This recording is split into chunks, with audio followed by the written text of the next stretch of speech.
پاکستان نے بھارت کی جانب سے پاکستانی جہاز قبضے میں لینے کو بین الاقوامی اصولوں کی خلاف ورزی قرار دے دیا۔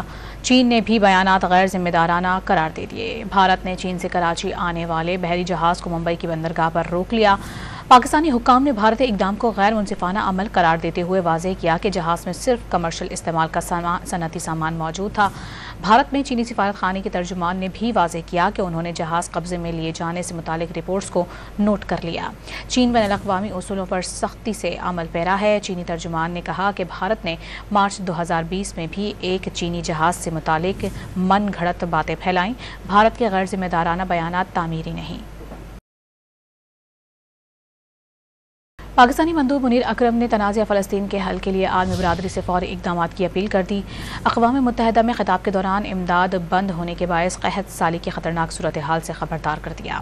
عالمی امن کانفرنس بلانے کا بھی مطالبہ کر دیا۔ اقوام متحدہ میں خطاب کے دوران امداد بند ہونے کے باعث قحط سالی کی خطرناک صورتحال سے خبردار کر دیا۔ عالمی امن کانفرنس بلانے کا بھی مطالبہ کر دیا۔ اقوام متحدہ میں خطاب کے دوران امداد بند ہونے کے باعث قحط سالی کی خطرناک صورتحال سے خبردار کر دیا۔ عالمی امن کانفرنس بلانے کا بھی مطالبہ کر دیا۔